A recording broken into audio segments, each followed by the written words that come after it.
What? Dude. Dearest gentle reader, another season of cinematic yearning has been released, and man am I obsessed. Bridgerton season 4. Let's talk about why the first half of this season that's filled with gossip and bad communication works so well. Bridgerton season 4 came out yesterday. Of course, I binged it already, and surprise, surprise, I cannot wait for the second half of this season. For me personally, I knew that this season needed to capture my attention, and fast. That's honestly because last season and then the season before that were not my favorite. Don't kill me. Both seasons had their great moments, but I am not the biggest fan of enemies to lovers, personal preference. And then let's be honest, Colin only being interested in my girl Pin until somebody else showed interest in her. I mean, that is just not the most perfect start to a love story, in my opinion. But Benedict and Miss Sophie Beck, child. Wow.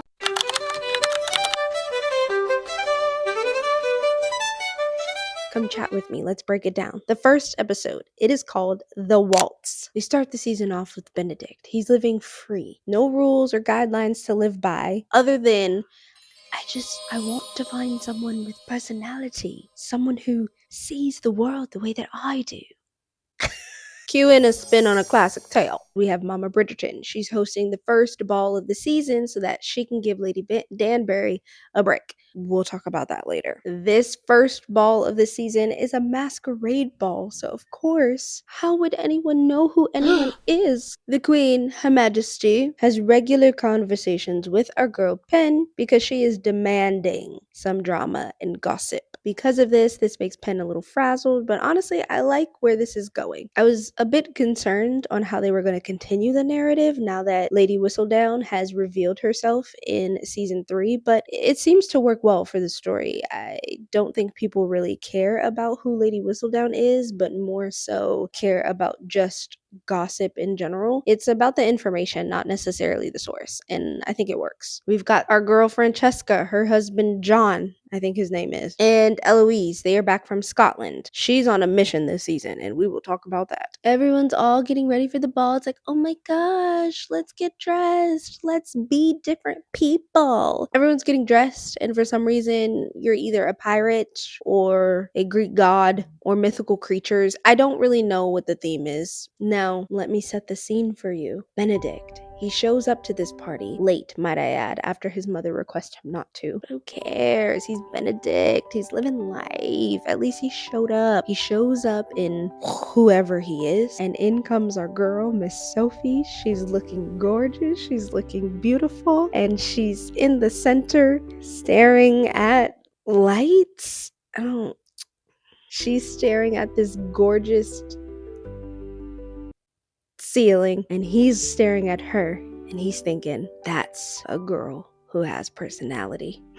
He swoops in, he saves her from having a dance with some weirdo, okay? And they spend the evening talking and getting to know each other and seeing the world through each other's eyes. They're in the courtyard or the garden, wherever they are. The clock strikes midnight, which of course, this is where everyone's supposed to reveal their true identity. But no, not Miss Sophie. She cannot reveal who she is. She can't even reveal her name. She must leave. Of course, it's midnight. She has to rush off, but she doesn't do so without leaving a kiss. Oh, and before this, because this is important, Benedict somehow takes her glove off of her so that he can smell her wrist or her hand.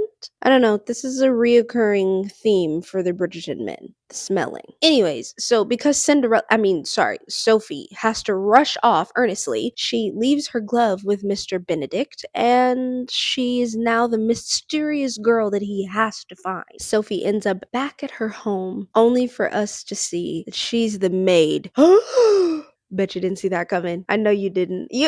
No, you didn't. That's the first episode. The following episodes just kind of add to the story. I don't want to do too many spoilers. Sophie ends up needing to leave the home. She gets fired as a maid. She then is now looking for work, and she runs into Benedict. He saves her yet again because, of course, damsel in distress. I don't know about y'all, but I grew up with cheetah girls. So it could never be me. I'm just kidding. He then helps her. They stop at my cottage, which is not my cottage, but his cottage, but it's called my cottage.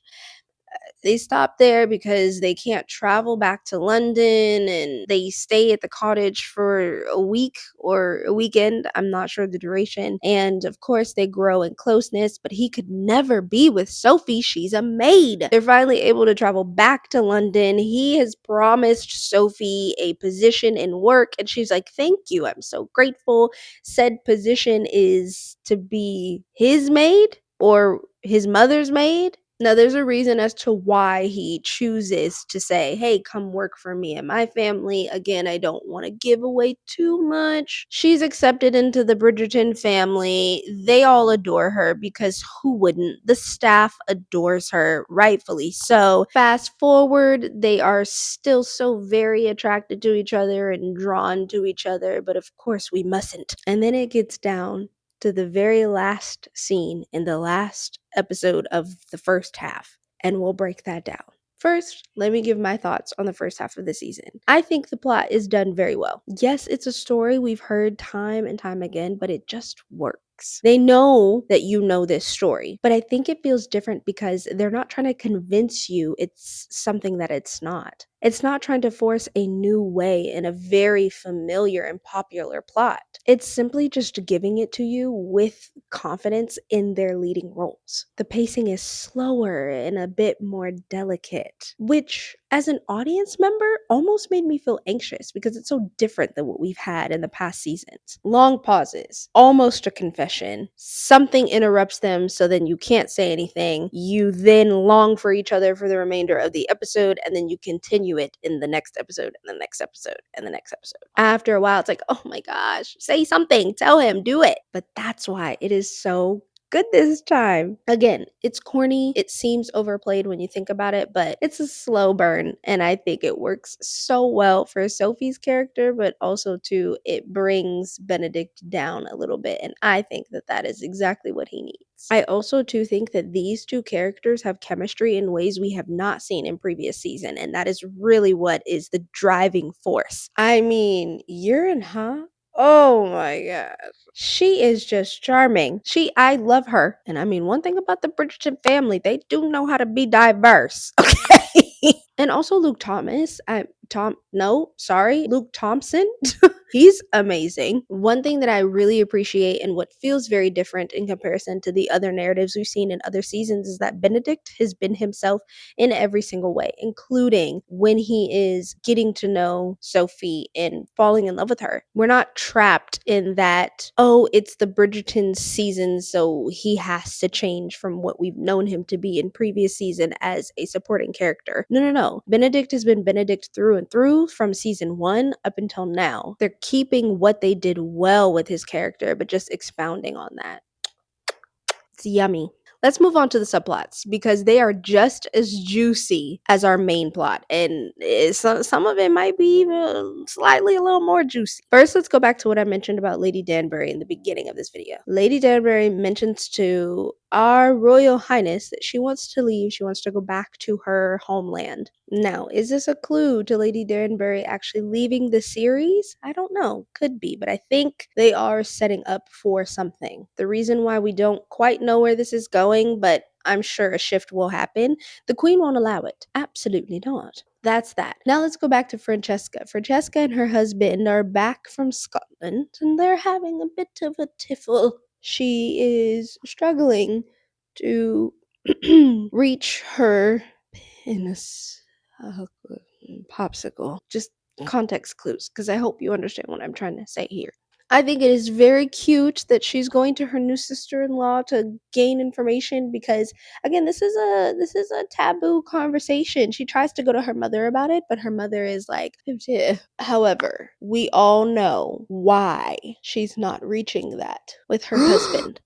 Now, I couldn't wait to talk about this. I knew that this season might be spicy, but I was not expecting the spice to come from Mama Bridgerton. Mama! Another spoiler. Child, when that lady said, "I am the tea you'll be having tonight." Girl. Of course, Penelope and Colin are being their natural freaky selves. If you watch, you'll see what I'm talking about. Anthony and Kate, they are in India, but we do get a brief moment of them in this season. And then, of course, Daphne and Lord, uh, what's his name? Simon. See what I'm talking about? They're so like far distant that I forgot the man's name. I hope they're doing well. I hope they're alive. They just act like she don't exist anymore. So yeah, I'm excited to see the rest of the subplots and how they further progress with the rest of this season. And now let's get to the final scene, the final moment that has everybody upside down. Mama Bridgerton, she was having some time. She was having tea like a respectable lady. And because of that, she was, she needed some privacy. So she needed everybody out of the house. Give the staff the rest of the night off. All of the children need to go to our other children's house because y'all married. Y'all got places to be. Miss Sophie decides to go out with the rest of the crew. Thus, she's like, you know what? I think I deserve a little fun. They're about to leave the house and she's like, oh dear, I forgot to grab my coin purse. She goes to get her coin purse. Benedict has been thinking about her nonstop while also trying to piece together who this mystery glove girl is from the masquerade ball. He can't stop thinking about Sophie, so he's on horse and he is racing to the Bridgerton house. They both bump into each other. They have a steamy moment on the stairs. I'm talking steamy. And I'm thinking, okay, finally, I can breathe. This is exactly what I've been craving for the past 3 episodes. He's going to confess his love to her, and he does. He says, I can't stop thinking about you. My mind is racing. My heart is pounding whenever you're near. It felt very similar to Colin and Penelope's carriage scene because he sets it up for that. He says, Sophie, I want to give you more. You deserve more. I want to give you everything. Sophie. Yes, Benedict. Will you? Go on. Be my mistress. Sorry? Pardon? Dude, what? What? Read the room. Buddy, read the room. What do you mean, be my mistress? Oh, just thinking about it irritates the crap out of me. Like, how? And then, of course, that's where it cuts off. And now we have to wait an entire month to figure out where this goes. I loved every minute of it. I'm excited to see where this story continues to go, and I'm excited to see how Sophie is going to trust him after this. I hope you guys enjoyed this video. I hope you enjoyed my take on what I feel for the first half of Bridgerton Season 4. Let me know what you guys think. Do you plan on watching it? Have you already watched it? What do you like? What do you not like? I love knowing your perspective. I can't wait to see the second half of Bridgerton Season 4. I can't wait to break it down with you. And yeah, thank you guys so much for watching, and I will see you later on. I bid you adieu. Pip pip cheerio. Bye bye.